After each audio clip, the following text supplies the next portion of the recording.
Mari sama-sama kita berdiri, kita memulai persekutuan kita pada pagi hari ini. Kita berdoa. Kami ucap syukur Tuhan untuk setiap kasih karunia, untuk segala sesuatu yang sudah Tuhan lakukan dalam kehidupan kami sampai pagi hari ini. Kami berterima kasih dan kami ucap syukur atas segala sesuatu yang sudah boleh terjadi dalam hidup kami Bapa. Terima kasih, kami ucap syukur. Dan pagi hari ini kami kembali ke tempat ini untuk kami memuji memuliakan nama-Mu. Bahkan kami siap kembali dibentuk, ditegur, bahkan dikuatkan oleh firman Tuhan. Biarlah setiap kami Bapa boleh memiliki hati yang siap. Kami belum mempersiapkan diri kami untuk datang ke hadirat-Mu pagi hari ini Tuhan. Terima kasih.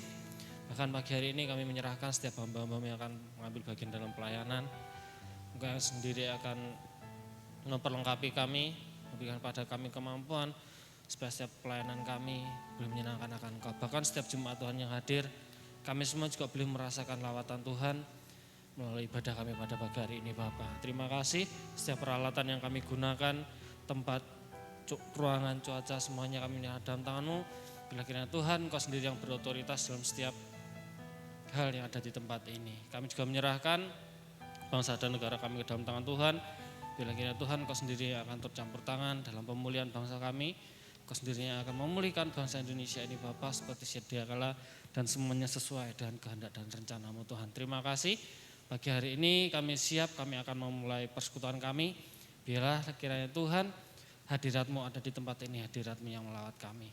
Kami berdoa sejauh mana suara ini boleh didengar. Biarlah sejauh itu juga Tuhan kuasa-Mu boleh bekerja dan semakin banyak lagi jiwa dimenangkan melalui peribadahan kami Tuhan. Terima kasih. Kami juga berdoa untuk Ibu Gembala yang sedang pelayanan keluar. Kau lindungi Tuhan. Biarlah kiranya Engkau juga memberkati dalam perjalanan, bahkan dalam pelayanannya nanti. Tuhan Yesus memakai hamba-Mu lebih dari lebihan. Terima kasih Bapak, terima kasih. Kami siap dan kami akan memulai ibadah kami pada pagi hari ini hanya di dalam nama Tuhan Yesus Kristus yang menyadarkan kami berdoa. Bapa kami yang dalam surga, dikuduskanlah nama-Mu.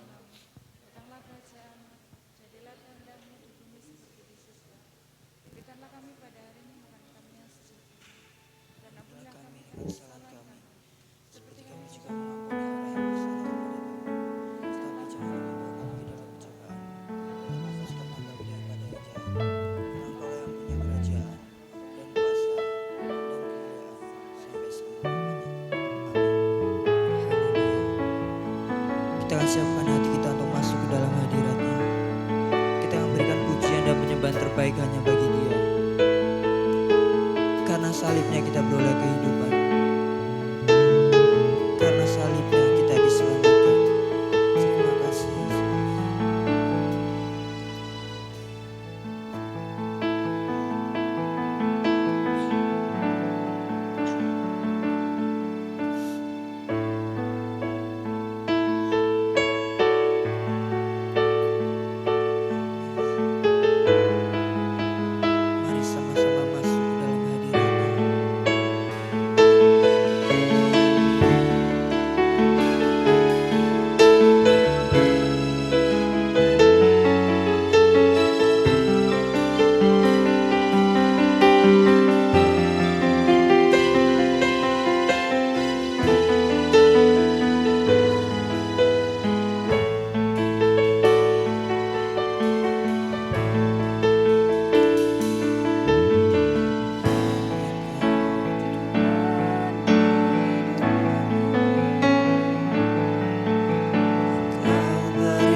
Jiwaku pun berserah hanya kepadamu, Yesus, Kaulah segalanya.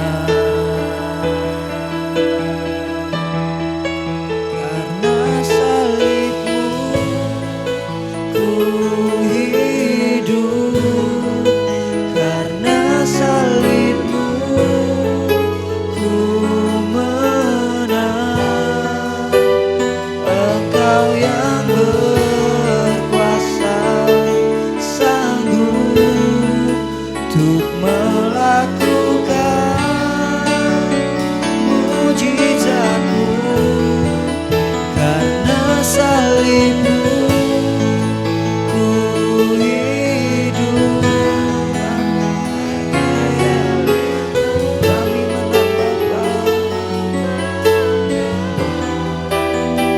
Engkau yang berkuasa, sanggup untuk melakukan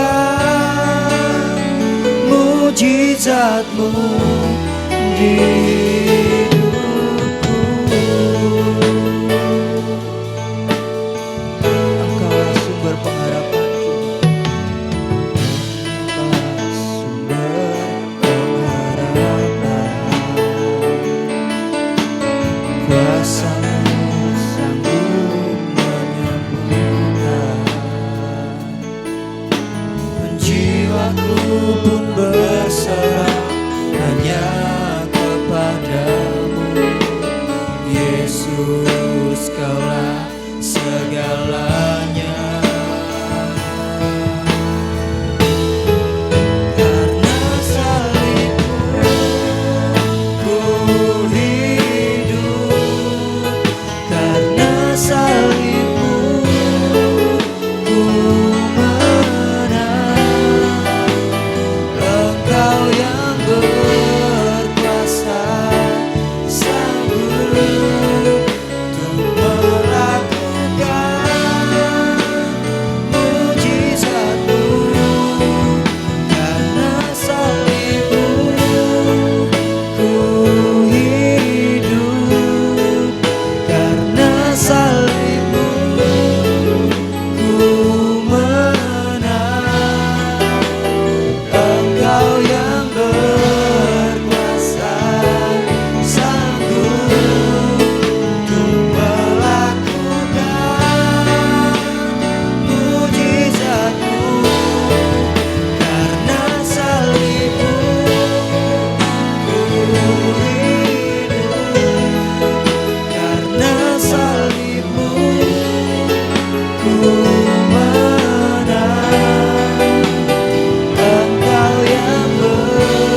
menyiapkan pujian terbaik kami bagimu ya Bapa.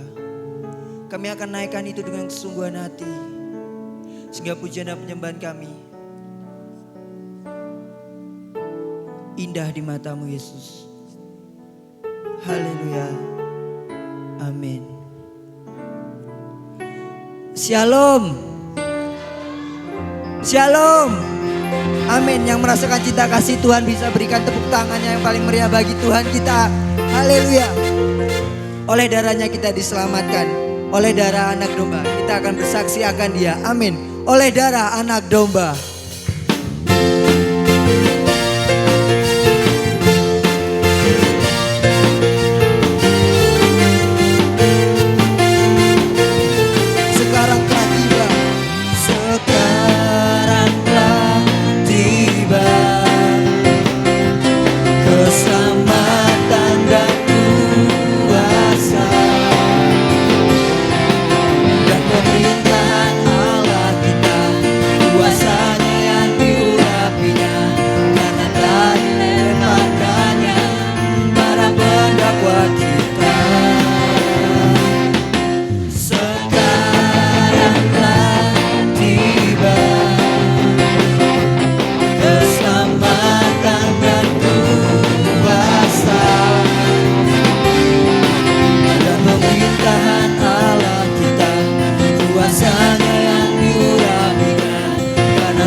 telah tercurah bagi kita semua, telah memenuhi kita semua. Kita akan bersiap untuk mendengarkan sebagian dari firman-Nya. Kuasa salibnya yang telah memenuhi kita. Kuasa salibnya yang telah memulihkan kita.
Salibmu pulihkanku, lebih dari yang kupunya.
Kuasa salibmu, kuasa salibmu, pulihkan. Kuasa salibmu, kuasa salibmu, pulihkan.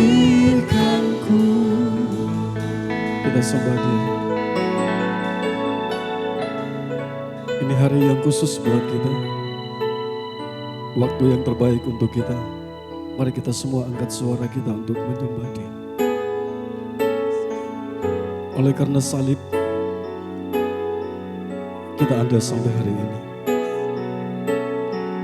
Keberadaan kita hanya karena peristiwa salib itu. Dia korbankan segala sesuatu karena Dia mengasihi dan mencintai saya dan saudara. Kita menghormati pengorbanan Tuhan dengan cara kita beribadah. Berikan seluruh ucapan syukurmu hanya kepada Tuhan.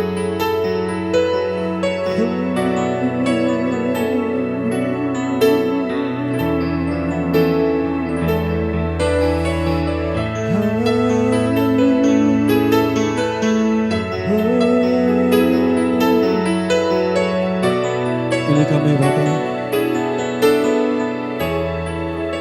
Kami ada di sini. Kami ada di hadirat-Mu. Kami membutuhkan belayan-Mu. Kami membutuhkan sentuhan tangan-Mu. Kami membutuhkan pelukan-Mu dengan penuh kasih.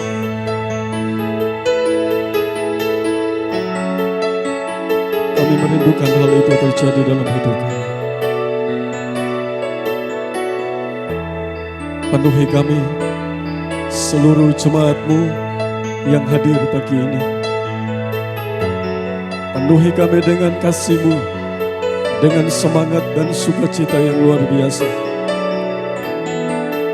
Kami akan siapkan hati kami. Kami akan duduk untuk mendengarkan suara-Mu, bersuara dan sampaikan isi hati-Mu pagi ini. Kami siap, kami terima firman-Mu dalam nama Tuhan Yesus Kristus. Semua yang percaya berkata bersama, amin. Puji Tuhan, silakan duduk. Shalom. Selamat pagi Bapak Ibu Saudara yang dikasihi Tuhan. Selamat mempersiapkan diri untuk kita terima firman Tuhan, dan ada roti dan anggur yang berbicara tentang tubuh dan darah Yesus yang akan kita terima. Bapak Ibu, puji Tuhan, kurang lebih 2 minggu lagi kita akan memperingati hari atau peristiwa yang sangat bersejarah, yaitu Paskah atau yang kita kenal dengan istilah kematian dan kebangkitan Yesus. Bapak Ibu, ada satu momen yang penting di mana bulan April dan Mei kita akan merayakan beberapa peristiwa yang dahsyat. Yang pertama yaitu berbicara tentang kematian atau Jumat Agung. Yang kedua, kita berbicara tentang Paskah atau kebangkitan Kristus. Dan yang ketiga yaitu kenaikan Yesus ke surga. Pada saat kita melihat sebuah momen, maka kita ingat ada satu peristiwa yang pernah terjadi dan itu menjadi sejarah bagi kita. Ya. Saya tanya sama saudara, saudara pernah tahu lubang buaya? Lubang buaya, pernah tahu? Pernah dengar? Iya. Siapa yang pernah ke Jakarta? Coba angkat tangan. Yang pernah ke Jakarta? Saya pernah. Bu Ita sudah pernah dolan ke lubang buaya? Belum. Oke, saya mau tanya. Kira-kira kalau saudara lihat lubang buaya, saudara ingat apa? Ya betul, G30S PKI. Tetapi apa yang terjadi di situ? Di dalam sumur itu apa yang terjadi? Ada jenderal yang dibunuh dan dibuang ke situ. Saya kemarin coba buka YouTube-nya dan saya lihat, wow. Ada yang kepalanya masuk duluan, sampai itu yang mengeluarkan itu salah satu adalah orang Blitar, dia bersaksi. Pada saat mereka masuk pakai tali, ada yang kepalanya begitu keluar, sudah lepas dari tubuhnya, dan lain sebagainya. Nah, maksud saya begini, pada saat kita melihat seperti lubang buaya, maka kita ingat bahwa pernah terjadi peristiwa, yaitu para jenderal kita dibantai dan dimasukkan ke dalam perigi atau sumur tua yang ada di Jakarta. Pagi ini saya ingin membagikan sebuah momen bagi saya dan saudara. Ya, pada saat kita menginjak bulan April dan Mei, saya ingin sampaikan sesuatu kepada saudara, biarlah hal ini akan membuat kita ingat kembali, kita bangun kembali, kita bangkit kembali, dan kita melihat bahwa ternyata momen itu akan memberikan satu sinyal kepada saya dan saudara, bahwa dari situlah kita menemukan hidup yang kekal. Tema saya pada saat pagi hari ini, kita masih tetap ada pada tahun perlombaan, gelanggang pertandingan. Tetapi tema kecil saya pagi hari ini yaitu Golgota. Saya siapkan tiga judul khotbah. Tapi kemarin waktu saya pulang, saya buka lagi, saya belajar dan kata ini betul-betul memberikan semangat kepada saya untuk saya bagikan. Sebenarnya saya ingin khotbah hari Rabu yang lalu, saya berbicara tentang manusia Allah. Tapi suara itu begitu keras dan akhirnya saya putuskan untuk ambil tema ini, yaitu Golgota.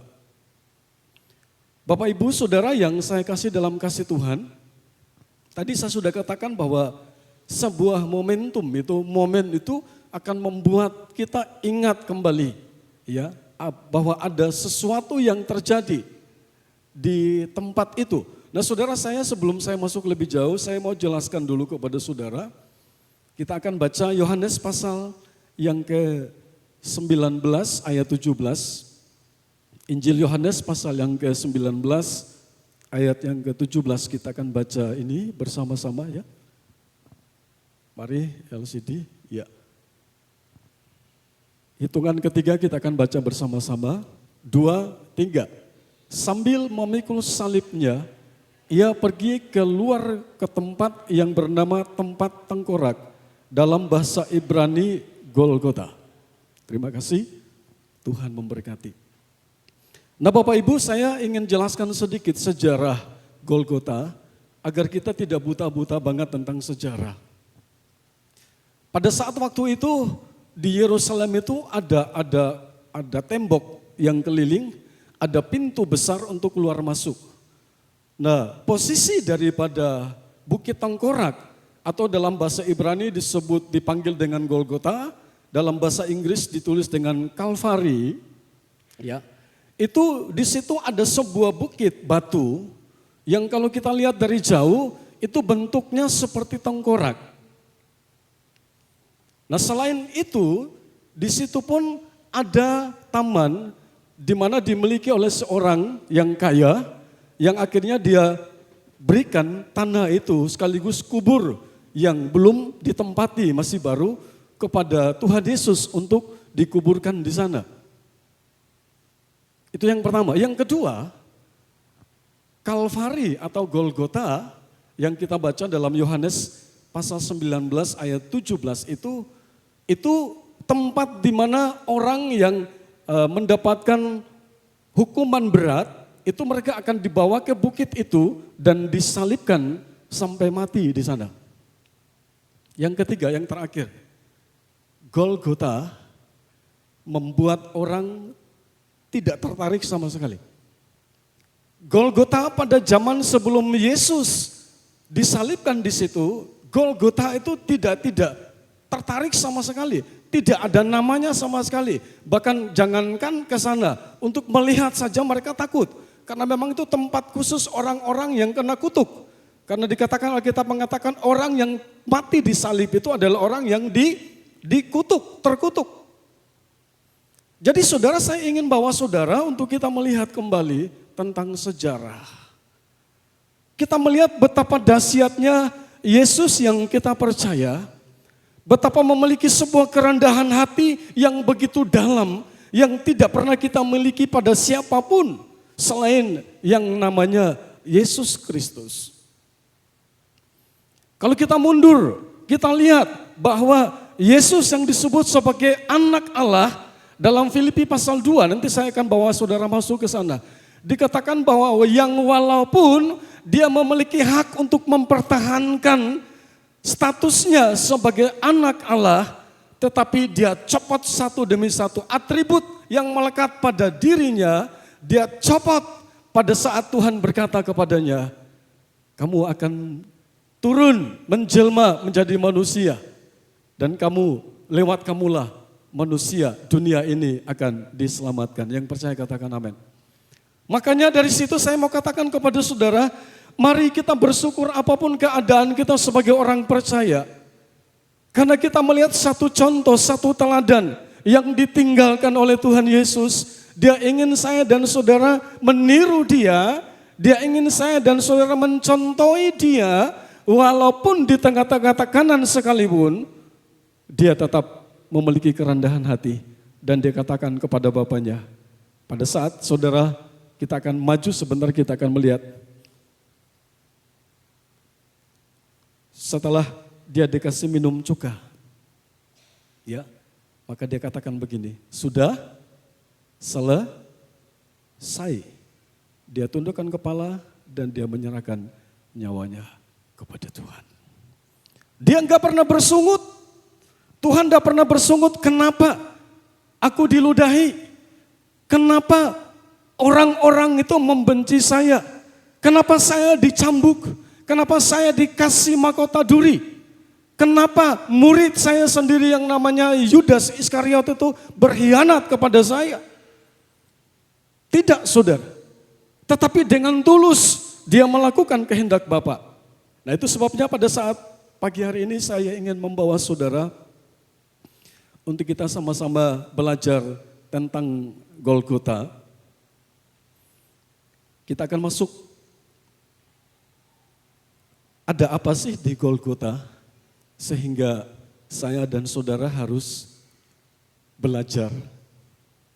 Pelajaran apa yang kita dapat dari yang namanya Bukit Golgota yang tidak menarik sama sekali, bahkan itu tempat yang laknat kalau menurut manusia, karena orang-orang yang mati di situ adalah orang-orang yang terkutuk. Ternyata saudara, saya mau katakan kepada saudara bahwa justru di Bukit Golgota itu saya dan saudara bisa kenal yang namanya Tuhan Yesus Kristus. Amin. Oke, kita maju, kita lihat. Ada apa di Bukit Golgota? Yang pertama, Yohanes pasal 19 ayat 28 sampai dengan 30. Yohanes pasal 19 ayat 28 sampai dengan 30. Ya.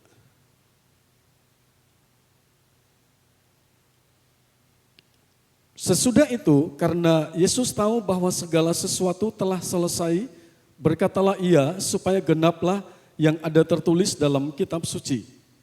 Aku haus, 29. Di situ ada suatu bekas penuh anggur asam, maka mereka mencucukkan bunga karang yang telah dicelupkan dalam anggur asam pada sebatang hisop, lalu mengunjukkannya ke mulut Yesus. 30. Sesudah Yesus meminum anggur asam itu, berkatalah ia, kita baca bersama-sama, kata ini sudah selesai, 2, 3, sudah selesai. Lalu ia menundukkan kepalanya dan menyerahkan nyawanya. Saya mau bilang sama saudara, Yesus bisa mati enggak? Halo, ini pertanyaan di YouTube nanti, saudara akan menghadapi ini, mendengar perkataan ini. Yesus bisa mati enggak? Halo? Jawab dong, Yesus bisa mati enggak? Kalau kita ngomong Yesus dia enggak bisa mati, ayat ini kan dikatakan dan menyerahkan nyawanya. Yesus enggak bisa mati dengan penderitaan apapun kecuali dia sendiri yang menyerahkan. Kalau kita berbicara tentang posisi manusia, ya, memang dia bisa mati, tetapi sebagai Allah dia tidak mati, tetapi dia menyerahkan nyawanya. Oke, pelajaran pertama yang kita lihat di sini, saya bagikan kepada saudara, yaitu dia mengakhiri pertandingannya dengan sebuah kemenangan. Kita masuk pada tema kita. Tahun ini tahun perlombaan. Jemaat GBI Diaspora Sejahtera Karanganyar, kita tetap berada di gelanggang pertandingan. Apapun bentuk pertandingan itu, kecil, besar, kita harus siap untuk berada dalam gelanggang itu. Nah, dikatakan bahwa Yesus, dia mengakhiri pertandingan yang sangat berat itu, Bu, dengan sebuah kemenangan yang gemilang. Halo, saya kembali mengingatkan saudara, pada saat itu Yesus betul-betul manusia 100%. Karena atributnya dilepaskan, dia lebih rendah dari malaikat, bahkan dia mati di atas kayu salib. Sebagai manusia, dia merasa hal yang luar biasa. Tadi malam saya coba buka, saya coba cari penderitaan Yesus berdoa di Taman Getsemani itu, dan Lukas mengatakan itu keringatnya seperti darah yang menetes di tanah. Saya coba cari dan ada satu penjelasan yang membuat saya wow, saya katakan luar biasa. Sekian lama saya belum pernah dengar penjelasan itu. Tetapi begitu saya buka dan dia jelaskan sama saya, beliaunya sudah meninggal, Pak Bikman Sirait. Ya, itu yang reformata. Kalau saudara punya HP Android, buka aja khotbah-khotbahnya Pak Bikman Sirait itu, khotbahnya luar biasa, alkitabiah banget. Dia katakan begini, pada saat di Taman Getsemani itu sebenarnya actionnya itu bukan disalib. Tetapi actionnya pada saat dia ada di Taman Getsemani, apa itu? Dia tawar-menawar dengan Tuhan. Betul? Dia tawar-menawar dengan Tuhan. Setelah murid yang ketiga orang itu dia tinggal dan dia maju sepelempar batu jauhnya, dia sujud dan dia berdoa begini. Ya Bapakku, kalau boleh cawan ini lalu padaku. Saudara baca itu, ada tanda apa di situ? Masih koma, belum titik. Sekiranya mungkin cawan ini lalu daripadaku. Saya mau tanya sama saudara, kenapa Tuhan begitu takut? Kenapa jiwanya itu begitu merana? Kenapa pikirannya bergejolak pada waktu itu? Karena dia merasakan sesuatu yang begitu berat. Apa itu? Dosa saya dan saudara dipikul sama Tuhan. Amin. Dosa saya dan saudara, cawan itu berbicara tentang sebuah penghukuman. Di mana dia bilang, Tuhan ke Bapa kalau boleh cawan ini lalu daripadaku. Tetapi dia katakan, dia teruskan ayat itu. Tetapi bukan kehendakku yang jadi, melainkan kehendak Bapakku yang di sorga. Pertanyaannya bagi saya dan saudara, pertandingan apa yang sedang kita alami di dalam gelanggang pertandingan itu? Itu yang pertama. Pertandingan apa yang sedang Tuhan izinkan untuk memurnikan kita? Untuk membuat level iman kita naik, untuk membuat percaya kita semakin mantap, walaupun ada di dalam tekanan, walaupun ada di dalam hal-hal yang akan mengancam kehidupan kita. Itulah tujuan Tuhan izinkan kita ada di gelanggang pertandingan. Pertanyaan yang kedua, apakah kita menang atau kalah? Hanya dua pilihannya. Pada saat kita ada dalam gelanggang pertandingan, apapun itu pertandingannya, hanya ada dua pilihan, menang atau kalah. Tetapi doa Yesus dia katakan begini, aku berdoa supaya kamu diberikan kekuatan, kamu akan melewati semuanya itu, kamu akan menjadi pemenang, bahkan lebih dari pemenang. Kita kembali. Jadi peristiwa Golgota, Yesus sedang memberikan sebuah teladan atau contoh bagi kita, yaitu kita harus mau terus berada dalam gelanggang pertandingan yang diwajibkan bagi kita, serta siap untuk selesaikan pertandingan dalam gelanggang pertandingan itu sebagai pemenang. Hari Rabu yang lalu saya khotbah tentang manusia Allah. Paulus bilang kepada Timotius, 1 Timotius pasal 6 ayat yang kedua, Hai kau manusia Allah. Saya mau kasih tahu sama saudara. Paulus sedang memberikan satu predikat yang baru kepada Timotius. Betul, benar, kamu anak dari manusia, kamu lahir dari manusia. Tetapi secara rohani, kamu predikatmu adalah manusia Allah. Dan saya sudah jelaskan kepada saudara pada hari Rabu yang lalu. Kalau kita sebagai manusia Allah, maka Allah yang kita percaya, Allah yang oleh namanya, kita diberikan kesempatan untuk mengenal dia, akan bertanggung jawab atas hidup saya dan saudara. Percaya itu? Percaya? Oke, kita baca Roma pasal yang ke-8. Kita lihat bukti dari Tuhan itu dahsyat. Roma 8 ayat 35 sampai 37.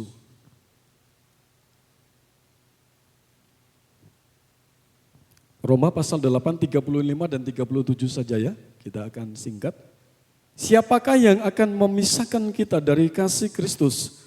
Penindasan atau kesesakan, atau penganiayaan, atau kelaparan, atau ketelanjangan, atau bahaya, atau pedang, 37, lompat ayat 37. Tetapi dalam semuanya itu kita lebih dari apa?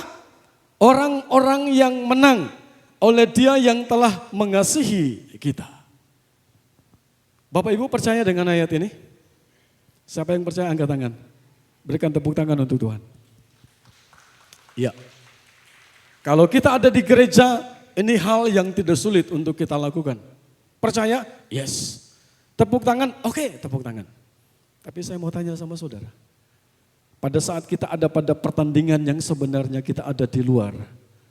Pada saat persoalan itu sedang Tuhan izinkan silih berganti. Tumpang tindih, satu belum selesai, satu datang. Dua belum selesai, satu datang. Saya mau tanya sama saudara, masihkah kita percaya ayat ini? Kemarin saya dikirim oleh teman saya video pendek yang berbicara tentang hati-hati dengan siasat iblis. Saudara tahu, manusia pertama jatuh karena apa? Dua hal. Yang pertama, dia buka telinganya, mendengar. Yang kedua, kata. Saya mau bilang sama saudara, kita masih ada di dunia. Pasti kita dengar berita-berita yang ada yang miring, ada yang baik, ada yang menyakitkan. Tetapi bagaimana kita proses, kita bisa mengelola pendengaran kita sehingga yang keluar dari mulut kita itu sesuatu yang positif, bukan negatif. Setan bilang sama Hawa, dia bilang begini, kan Tuhan bilang, semua pohon dalam taman ini enggak boleh kamu makan kan? Hawa dengar. Setelah itu terus setan masuk sama dia. Merubah cara pikirnya. Akhirnya dia jatuh dengan pendengarannya. Yang kedua, dia berkata-kata kepada Adam. Jatuh juga mereka. Saya mau bilang sama saudara, hati-hati dengan dua hal ini. Saya mau tanya, hamba Tuhan bisa dipakai setan enggak? Sangat bisa. Suami istri bisa dipakai setan enggak? Bisa. Kontrolnya hanya satu, firman. Matius pasal 3, pasal 4 ya dikatakan iblis mencobai Tuhan 3 kali. Betul? Pada saat Tuhan Yesus berpuasa 40 hari 40 malam. Iblis membawa Yesus ke 3 tempat. Dan dia katakan kalau engkau menyembah aku, sujud menyembah aku, maka semua yang kamu lihat ini aku akan berikan kepada kamu. Saya mau bilang sama saudara, iman timbul dari pendengaran. Pendengaran akan firman Kristus. Artinya apa saudara? Tuhan ingin saya dan saudara sebagai orang percaya dengar firman. Amin. Dengarkan firman dan perkatakan firman itu. Ayat 37, semua itu kita lebih daripada orang-orang yang menang. Kalau semua orang Kristen, semua jemaat GBI Karanganyar percaya dengan hal ini, maka tiap hari kita ada dalam kemenangan itu. Amin. Pasti tiap hari kita ada di dalam kemenangan itu. Tapi kadang-kadang kita biarkan iblis mengelola pendengaran kita jadi sakit hati. Hamba Tuhan tidak jadi cerminan. Kadang-kadang perkataan hamba Tuhan lebih pedas dari orang lain. Betul enggak? Saya akui itu. Masih manusia. Kadang-kadang spontan. Kadang-kadang kita dengar kata-kata, wow. Beberapa minggu yang lalu saya sama Mama sama Stephen, kami doakan toko obatnya Mas Joni yang ada di Gresik. Saya tertarik, saya ingin makan uceng gitu ya. Jadi kami mulai dari sana sampai di Wulingi, kami cari tempat kok enggak ada. Saya bilang gini, aku kok pingin banget. Mamanya ngomong sama Pak sopir, ayo cari tempat makan. Saudara sampai di Talun apa Garum itu ya, Uceng itu. Kanan jalan, kalau dari sana kanan jalan, utara jalan itu. Wow ada langsung, set masuk, dias. Datanglah tukang parkir. Terus, ya begitu stop. Begitu saya buka pintu, saya dengar tidak terlalu jelas, Pak Camat. Dulu sampai sekarang memang orang itu panggil saya Pak Camat karena saya jadi ketua Bama Korwil. Jadi panggil saya Pak Camat. Saya tidak percaya itu, tidak percaya. Nah, Bapak Ibu setelah itu terus saya turun, dia buka masker. Wow!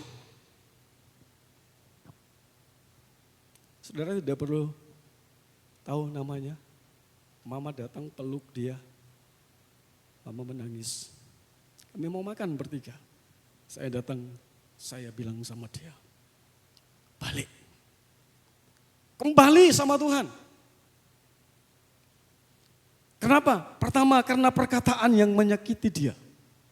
Mulainya awalnya tuh ada perkataan yang membuat dia jadi marah, jadi tersinggung. Akhirnya sekarang jadi tukang parkir.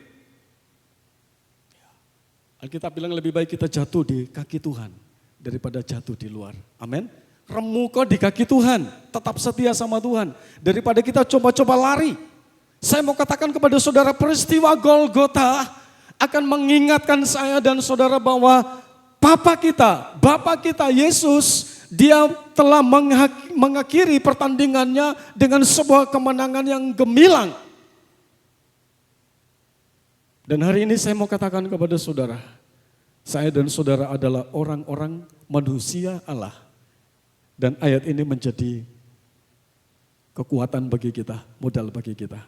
Kita lebih dari orang-orang yang berikan tepuk tangan dong sama Tuhan. Semangat, tambah semangat. Ya. Jadi kita lihat bahwa kita bisa menang. Yang percaya katakan amin. Kita harus menang, amin. Kenapa? Karena yang ada bersama-sama dengan kita bukan akal kita, tetapi Tuhan. Dia jaminan kalau kita adalah manusia Allah, predikat kita adalah manusia Allah, maka Allah yang bertanggung jawab atas hidup kita. Orang mau ngomong apa? Peduli amat. Istilahnya saudara dijelekin, saudara tidak pernah kekurangan apa-apa. Amin. Saudara disanjung, saudara tidak pernah dapat apa-apa lebih, enggak, sama. Memang orang-orang kadang-kadang itu ngomong, saya kembali ke ucapan dan pendengaran. Tuhan bilang sama iblis itu, hai iblis, pergi, ada tertulis, kamu harus menyembah kepada siapa? Tuhan Allahmu, kepada Yesus Kristus. Perkataan firman itu akan membuat kita jadi kuat, walaupun kita diterpah oleh berbagai sakit hati, kekecewaan, dan lain sebagainya. Oke, kita maju. Jadi pelajaran yang pertama yang kita dapat, saya kasih satu saja bagi ini, yaitu kita melihat sebuah teladan. Yesus mengakhiri pertandingannya dengan sebuah kemenangan. Yang berikut poin-poin terakhir saya sebelum kita masuk dalam perjamuan kudus. Pertandingan apa saja yang harus kita menangkan? Filipi 2, 6 dan 7 tadi saya sudah singgung.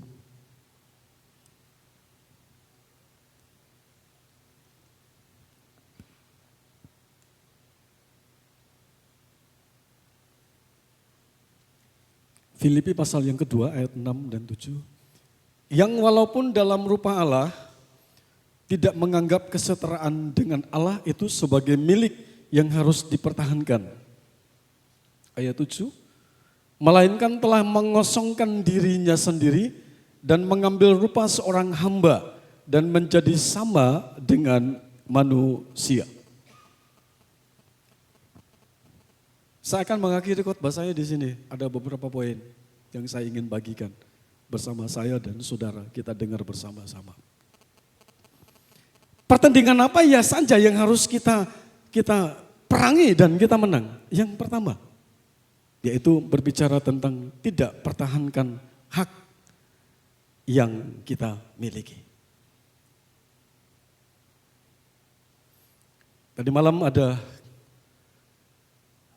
sepasang kekasih, kalau Tuhan izinkan tahun ini ada kalau nggak salah 3 atau 4 orang yang akan diberkati di gereja ini dari luar kita.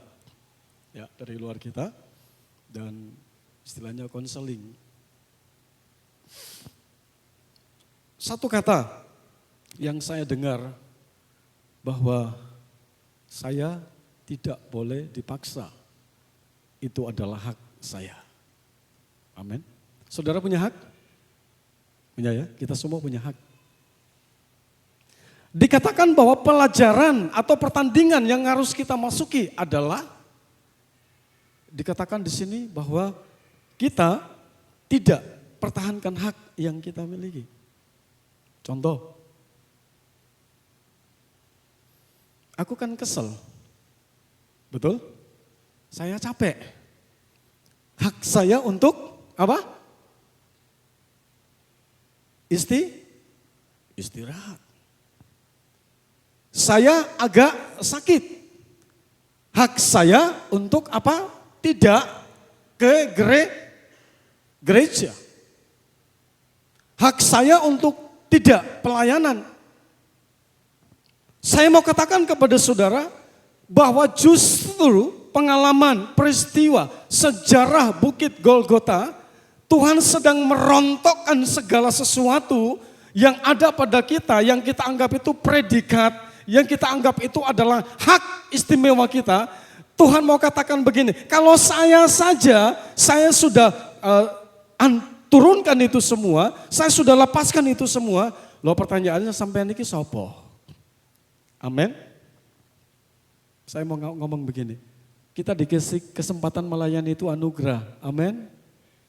Yang percaya katakan amin, yang buanter gitu loh.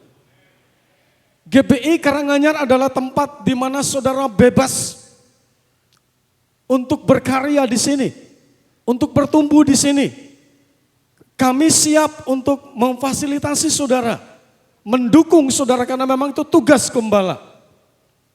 Kami akan bawa saudara untuk lihat anugerah itu pemberian cuma-cuma. Kalau kita terima itu dengan cuma-cuma, masa atau kita mau pelit dengan Tuhan? Amin.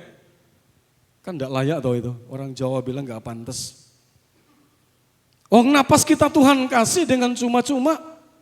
Bahkan haknya Tuhan itu dirontokkan ayat 6 tadi. Yang walaupun keserupaan dengan Allah itu tidak diperhitungkan, tidak dipertahankan.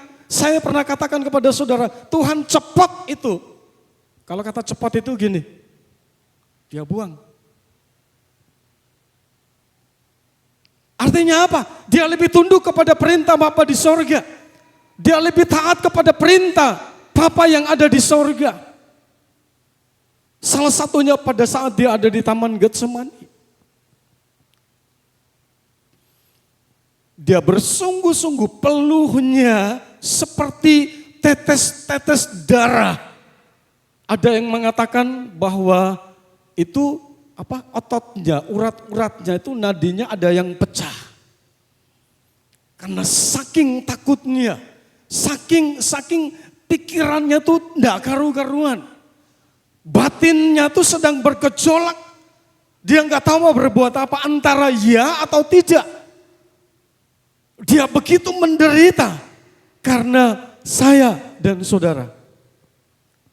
Pagi ini apa yang harus kita lepaskan sebagai hak kita?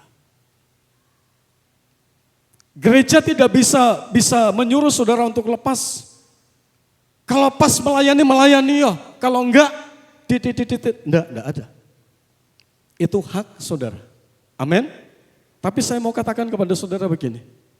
Kalau Tuhan sudah kasih contoh sama kita, Golgota itu memberikan sebuah pelajaran bagi saya dan saudara.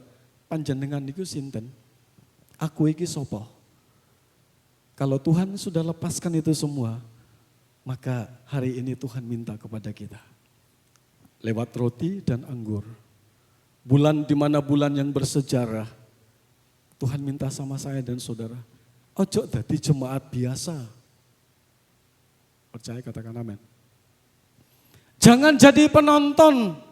Kita ada di dalam area pertandingan. Dalam gelanggang pertandingan bukan penonton. Penonton itu kan gampang hore, tepuk tangan, gol. Dia ada di dalam enggak? No, enggak. Dia enggak lihat bagaimana orang yang ada di dalam dia berjuang. Dia fokus pada pertandingan itu. Tuhan ingin saya dan saudara sebagai jemaat, apapun talenta yang ada pada kita, mungkin 1, 2, atau 5. Tuhan minta kita kembangkan itu untuk kemuliaan Tuhan. Saya makan 2000 itu, kemarin saya angkat ke cerita saya di Facebook. Dan ada salah satu hamba Tuhan dari NTT, anaknya Bapak Pendeta Yeremi Selan. Dia katakan begini, Om Demi, saya mau berbuat sesuatu untuk Karanganyar. Saya bangga dengan cara itu. Kami belum bisa melakukan itu, tapi Karanganyar sudah bisa melakukan itu. Saya bilang oke, nomor rekeningnya sudah tertera di situ. Kalau memang dia mau berbuat, silakan. Tapi satu hal yang ingin saya mau sampaikan kepada saudara, awak dewe iki sapa toh? Amin. Kalau kita masih kasih hidup itu aja anugerah. Makanya mari saudara kita mulai berpikir bagaimana supaya rohani saya tumbuh. Bagaimana supaya saya menjadi orang percaya yang militan, bukan biasa-biasa. Jadi orang Kristen kalau hari Rebo ibadah permata. Jadi orang Kristen kalau doa Jumat. Jadi orang Kristen kalau Minggu. Jadi orang Kristen kalau sel. Di luar itu kita bukan orang Kristen. Tuhan bilang sama kita, mari kita jadi contoh, kita jadi teladan buat orang-orang yang ada di dalam dunia, yang ada di lingkup kita. Hak apa saja yang harus kita lepaskan? Ada beberapa sebagai poin-poin terakhir. Tidak pertahankan hak yang kita miliki. Contoh, saudara punya hak untuk sakit hati? Halo? Pak Nun Sewo, punya hak untuk sakit hati? Iya, saya juga. Mas Priyo, kalau saya ngomong, Mas sampean welek. Contoh ya, Mbak Mul, maaf ya, saya kasih contoh. Sakit hati enggak? Saya percaya Mas Priyo pulang, dia bilang, Ndra, dalam ya, tumbas no kocok gawede. Ampun ya, taruh di situ.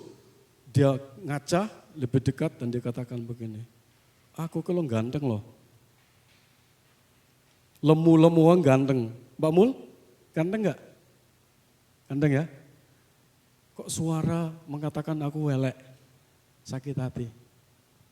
Saya mau bilang sakit hati itu akan menghambat kita untuk menang dalam pertandingan. Amin. Yang berikut, lepaskan hak kita untuk sakit hati. Lepas untuk hak kita untuk kecewa. Pasti kita kecewa saudara. Apalagi yang membuat kita kecewa itu orang yang dekat dengan kita. Tadi saya sudah kasih bocoran. Kalau Tuhan mau kecewa, yang pertama yang dikecewai siapa? Yang paling mengecewakan Tuhan siapa? Dari 12 muridnya itu siapa? Yudas Iskariot. Wong bandino mangan karo aku, pelayanan sama-sama. Susah kita sama-sama, senang kita sama-sama. Lo kok teganya sampean iki lo ngedol aku 30 keping perak. Ada ayat yang mengatakan Tuhan kecewa? Halo, Ada ayat yang mengatakan Tuhan bilang begini, panggil sama Yudas ngomong gini. Kurang berterima kasih kamu ya. Teman musuh dalam selimut. Enggak, Tuhan tahu.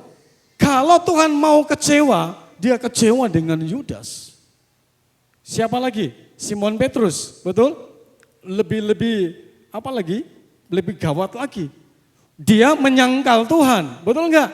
Ada yang tanya sama dia, kamu kan salah satu muridnya. Sumpah deh, aku enggak kenal orang itu. Hari ini Tuhan bilang sama kita bisa kecewa. Tapi kita mau lepaskan hak kita untuk tidak kecewa. Kenapa? Karena itu akan membawa saya dan saudara untuk melihat ada hal-hal yang baru, ada hal-hal yang spektakuler. Tuhan melatih hidup kita untuk tidak kecewa dengan siapapun, apapun. Karena dunia ini satu saat kita akan tinggalkan, kita akan datang, kita akan ke tempat yang baru, yaitu sorga. Itu sebabnya mari kita mau jaga hati kita. Lewat peristiwa Golgota, kita melihat contoh Yesus. Dia melepaskan segala sesuatu. Yang berikut, lepaskan untuk tidak melayani. Ambil keputusan. Apapun yang terjadi, saya mau tetap melayani. Siapa yang mau melayani? Angkat tangan, saudara. Ya. Melayani itu bukan hanya di mimbar. Tapi melayani itu berbicara tentang satu respon kita. Jangan sampai kita kecewa terus kita mulai apa ya, itu akan berdampak ke sana. Jangan. Mari kita bilang sama Tuhan. Saya lepaskan hak saya untuk tidak melayani karena kecewa, karena sakit hati. Saya mau terus melayani Tuhan. Halo, anak-anak muda yang punya potensi, yang punya talenta. Lepaskan hakmu untuk ada di rumah hari Jumat, ada doa puasa. Kita 1 bulan 1 kali saja ya, kita ada di sini. Kemarin hanya 3 ekor yang ada di gereja. Enggak apa-apa, saya pikir itu kan keputusan, hanya 3. Saya, mama sama Stephen. Saya pimpin doa, main musik, mamanya duduk di situ. Barengono, wes kita buka di rumah aja, udah bawa bekal tapi karena nggak ada orang, pulang lagi. Kita punya hak, hujan, kita punya hak untuk putuskan, hujan. Tapi hari ini kita belajar dari Tuhan, lepaskan hakmu itu. Supaya kita mengalami yang namanya kemenangan. Kesimpulan pagi hari ini sebelum kita terima roti dan anggur.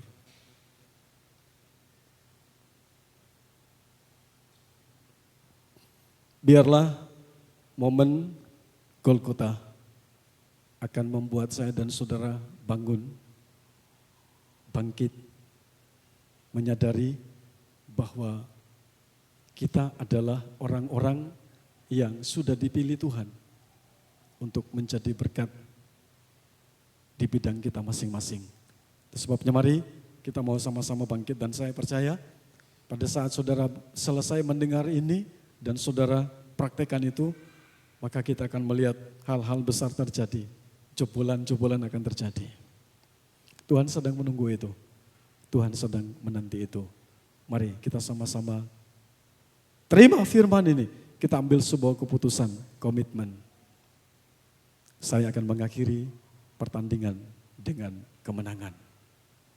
Dengan cara melepaskan hak pribadi yang harus saya pertahankan. Karena Tuhan sudah melakukan itu lebih dahulu. Kita tundukkan kepala dan kita berdoa.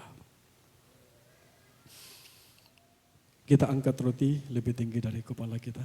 Kita menghormati Tuhan. Sebab apa yang telah kuteruskan kepadamu telah aku terima dari Tuhan. Yaitu bahwa Tuhan Yesus pada waktu ia diserahkan mengambil roti. Dan sesudah itu ia mengucap syukur atasnya. Ia memecah-mecahkannya dan berkata, inilah tubuhku yang diserahkan bagi kamu.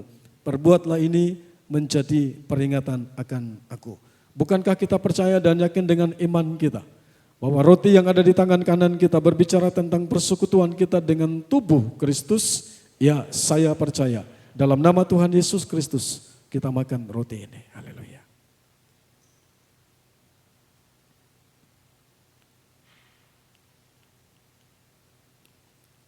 Kita angkat cawan lebih tinggi dari kepala kita. Demikian juga ia mengambil cawan sesudah makan, lalu berkata, cawan ini adalah perjanjian baru yang dimateraikan oleh darahku. Perbuatlah ini setiap kali kamu meminumnya, menjadi peringatan akan aku.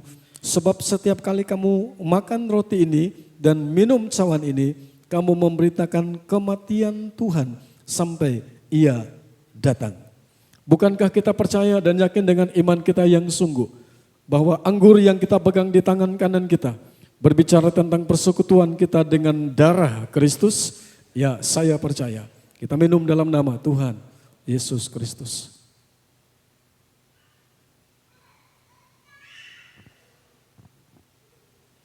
Ada kekuatan firman Tuhan dan perjamuan kudus akan mengawali saya dan saudara sepanjang minggu ini.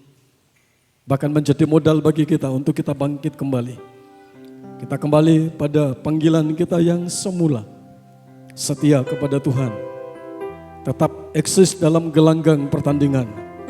Karena kita percaya yang menyertai kita adalah Tuhan. Kemenangan demi kemenangan akan Tuhan berikan bagi saya dan saudara. Terpujilah namamu kekal untuk selama-lamanya.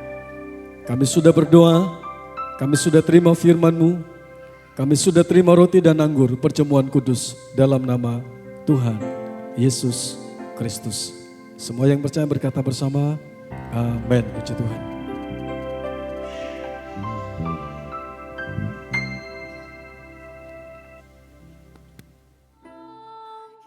Berikut adalah warta sepekan di GBI Diaspora Sejahtera Karanganyar. Hari Senin ada ibadah sel di kelompok masing-masing pukul 6 sore. Kelompok penataran berada di rumah Bapak Widodo. Kelompok Bapak Heri Basuki di Pastori. Kelompok Bapak Priyo di rumah Bapak Christian. Kelompok Bapak Prehadi di rumah Bapak Daniel Kase. Kelompok Bapak Nur Cahyadi di rumah Bapak Paulus. Kelompok Bapak Bandi di rumah Bapak Bonasir. Dan kelompok kaum muda remaja di rumah Kak Justina. Hari Rabu ada ibadah permata di gereja pada pukul 6 sore oleh keluarga Bapak Widodo yang akan dilayani oleh Kak Kila sebagai worship leader. Pelayan firman Tuhan oleh Bapak Sukirno dan multimedia oleh Kak Eca. Kami juga mengundang seluruh wanita Betel Indonesia yang berada di Karanganyar untuk mengikuti latihan untuk persiapan Paskah. Mari bersama-sama kita merasakan lawatan Tuhan di dalam ibadah doa pada hari Jumat pukul 6 sore di gereja. Hari Sabtu ada latihan musik untuk sekolah minggu pukul 1 siang. Dan akan dilanjutkan ibadah sekolah minggu yang akan dilayani oleh Kak Grace sebagai worship leader.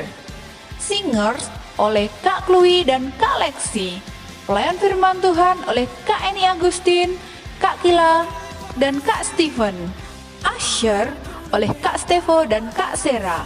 Multimedia oleh Kak Kila. Kami mengundang seluruh kaum muda remaja untuk mengikuti ibadah pada hari Sabtu pukul 5 sore.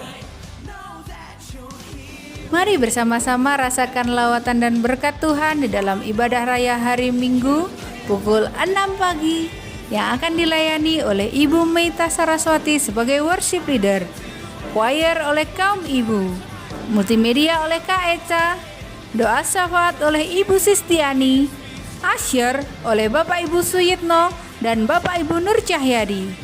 Mari kita akan bangkit berdiri, kita akan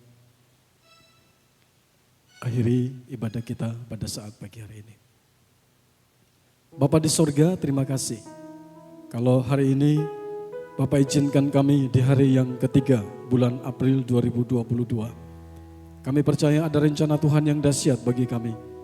Sepanjang hari bahkan sepanjang minggu kami ada di dalam pemeliharaan dan kasih sayang Tuhan. Biarlah peristiwa Golgota itu membuat kami bangkit kembali. Kami boleh meraih kemenangan karena itu yang Tuhan inginkan. Kami boleh menjadi anak-anak Tuhan yang mencontohi pribadi Tuhan sendiri.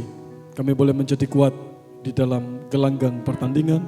Nama Tuhan dipuji dan dipermuliakan. Memberkati seluruh jemaat Tuhan. Sawah ladang perkebunan peternakan mereka diberkati oleh Tuhan. Rumah tangga, pernikahan mereka, rencana mereka, toko kios, apotik, toko obat, semua diberkati. Berjualan secara online diberkati. Kami berdoa buat studi anak-anak mereka, juga Tuhan memberkati mereka. Kami berdoa buat Ibu Gembala yang sedang pelayanan di GPI Welingi. Tuhan berkati, pakai hamba-Mu agar menjadi saluran berkat buat hormat dan kemuliaan bagi nama Tuhan.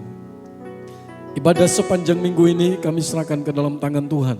Tuhan tolong, Tuhan memberkati persiapan-persiapan, khususnya persiapan untuk kami menyambut hari kematian dan kebangkitan Tuhan. Pada minggu-minggu yang mendatang, kami percaya kasih setia Tuhan ada bersama-sama dengan kami semua. Terima kasih Bapa di sorga, yang sakit Tuhan jamah dan sembuhkan, yang lemah Tuhan kuatkan, yang dalam keadaan beban berat Tuhan datang, Tuhan memberikan kemampuan, kekuatan bagi mereka. Khususnya buat anak dari Mas Kiki dan Mbak Harnani, Tuhan tolong, masih ada di rumah sakit, Tuhan jamah, Tuhan sembuhkan dalam nama Tuhan Yesus Kristus. Selesai semua kami akan pulang ke rumah kami masing-masing. Kami percaya sepanjang hari, bahkan sepanjang minggu ini, kami mengalami damai sejahtera yang daripada Tuhan, yang memberikan kekuatan bagi kami untuk kami hidup sepanjang hari ini. Itu sebabnya kami akan pulang, kami akan terima berkat Tuhan. Mari kita angkat tangan kita ke atas, kita terima berkat Tuhan. Dan sekarang Bapak Ibu Saudara yang dikasihi Tuhan, akhir dari ibadah kita pada saat pagi hari ini, mari kita akan pulang ke rumah kita masing-masing dengan membawa pulang berkat, yaitu berkat damai sejahtera, berkat sukacita yang telah dikerjakan oleh kekuatan kuasa Roh Kudus boleh turun menyertai, bahkan memberkati kita semua mulai saat pagi hari ini sampai Maranatha, Tuhan Yesus datang kembali kali yang kedua. Mari kita pulang ke rumah kita masing-masing dengan membawa pulang berkat, baik jasmani maupun rohani, dalam nama Tuhan Yesus Kristus. Haleluya. Kiranya Engkau memberkati aku berlimpah-limpah dan memperluas daerahku,